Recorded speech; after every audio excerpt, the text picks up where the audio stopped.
Hola, amigos de todo el mundo. Vamos a iniciar con nuestro capítulo 3 de esta saga, que se denomina Los reinos, el árbol de la vida y el fruto prohibido. Como bien saben, esta saga consta de 9 capítulos. ¿Qué son los árboles de la vida o bien los reinos?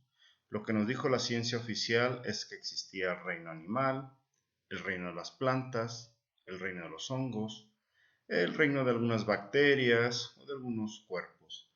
Pero me fui adentrando en las mitologías desde la azteca hasta la maya, que la tenemos aquí en México muy cercana, y fui observando que todos ellos representan árboles, árboles de la vida y diferentes niveles de reinos. En diferentes puntos, estas mitologías hablan de la creación universal más representada como la forma de un árbol que, como nos han hecho creer, de planetas y galaxias y soles y demás. Todas las mitologías coinciden en que existen diferentes niveles, desde la parte subterránea, como pueden ser las raíces, la parte troncal y la parte superior. Aquí vemos representaciones, por ejemplo, donde el humano está en la parte central de un árbol, representando la vida. Y todo esto lo podrán ustedes constatar si se meten más a fondo en las diferentes culturas, maya, tolteca, inca, la azteca, entre otras más culturas. Es muy interesante observar los discos alrededor de los árboles que representan el universo. Cada árbol tiene diferentes discos, tiene una ave superior. En la parte inferior pueden observar víboras, pueden observar seres del inframundo, y en las partes laterales hay diferentes formaciones. Pero me sorprendió mucho más la cultura nórdica, donde ellos representan precisamente estos discos con los nombres, donde la tierra es Midgard. Es muy interesante observar que Midgard se rodea por diferentes reinos, lo que podríamos ser el equivalente a lo que nos dijeron que era el universo. Y la tierra juega un papel fundamental al estar en el centro del tronco de este árbol. Vean también representaciones como un sol y una luna en los diferentes reinos, y también los seres del inframundo, que se pronuncia casi igual al Nephilim, que lo vamos a escuchar más adelante.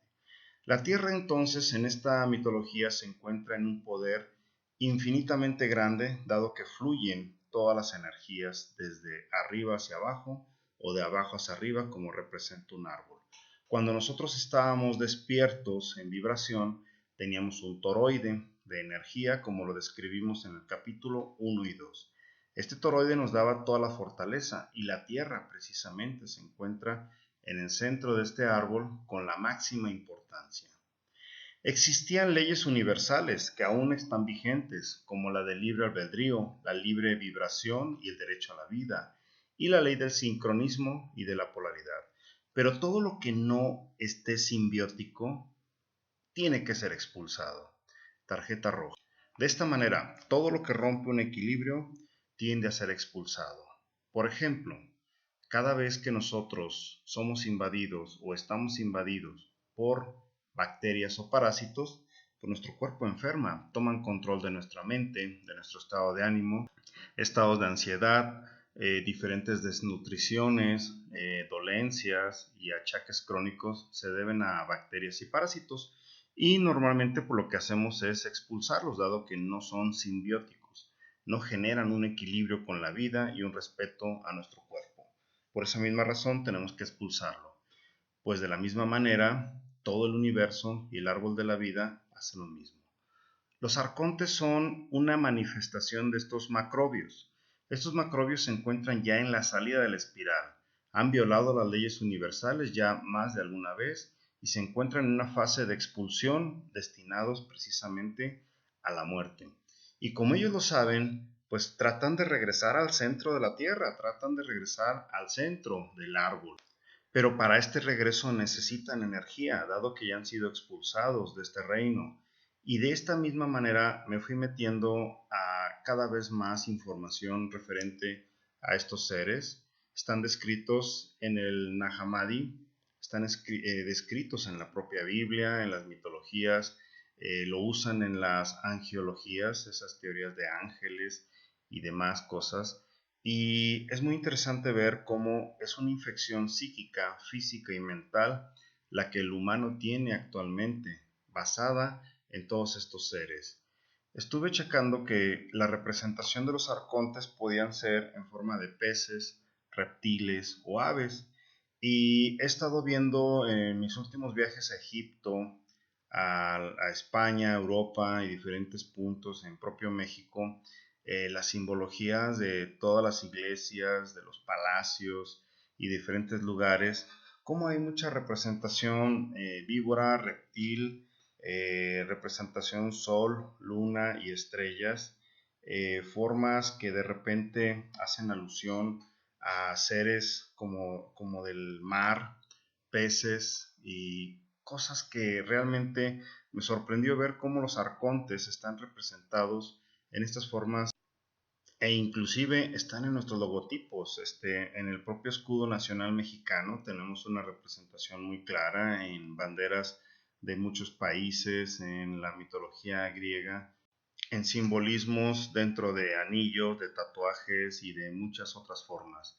Empecé a observar también cómo se define como la parasitosis del reino humano y precisamente ese parasitismo definido desde el diccionario es un proceso por el cual una especie amplía su capacidad de supervivencia utilizando a otra especie para que cubran sus necesidades básicas y vitales que no tienen por referirse necesariamente a cuestiones nutricionales y pueden cubrir funciones precisamente de propagación y reproducción utilizando el cuerpo de las personas. Como vimos en los capítulos anteriores, hay mucha energía alrededor del cuerpo humano. Estos seres lo saben y utilizan la polaridad, utilizan el alto voltaje, el magnetismo, la electricidad y muchas otras fuentes de energía, pero la más importante es precisamente la de la vida. Prefieren niños y mujeres vírgenes, como lo vimos en todas las mitologías anteriores con los sacrificios de seres humanos. Otra cosa que pude también descubrir en esta investigación es cómo hay mucha correlación en el tema de la apertura de portales y me refiero principalmente a portales cuánticos. Se tiene inclusive gente que ha obtenido premio Nobel por demostrar matemáticamente la existencia de portales multidimensionales, así como el juego de serpientes y escaleras, cómo puedes subir o bajar diferentes formas de energía desde un punto o de un plano del universo hacia otro plano. Esto no es nada nuevo, porque si de todas formas seguimos investigando las mitologías, vamos a encontrar precisamente objetos, seres que aparecen y desaparecen como si pasaran de un plano a otro. O también el famoso fenómeno ovni que ha sido altamente explotado por la élite para confundir a los humanos y no es otra cosa más que la aparición y desaparición multidimensional. Y en una forma más moderna, desde mi punto de vista, creo que lo que se está haciendo en el CERN y en otros experimentos mundiales, como la parte de la fusión de átomos, son exactamente lo mismo. Siguiendo con este tema, los arcontes pasan a formar las diferentes formas y figuras de los dioses, de absolutamente todas las mitologías que he investigado. Entre ellas me interesó mucho la parte china, donde ellos marcan sus 4 dioses celestiales, que dicen que la Tierra fue dividida precisamente en los 4 cuadrantes. Ellos utilizan el simbolismo de la cruz y a su vez los horóscopos. En esto se dividen la región del dios pájaro, el dragón, la tortuga y el tigre.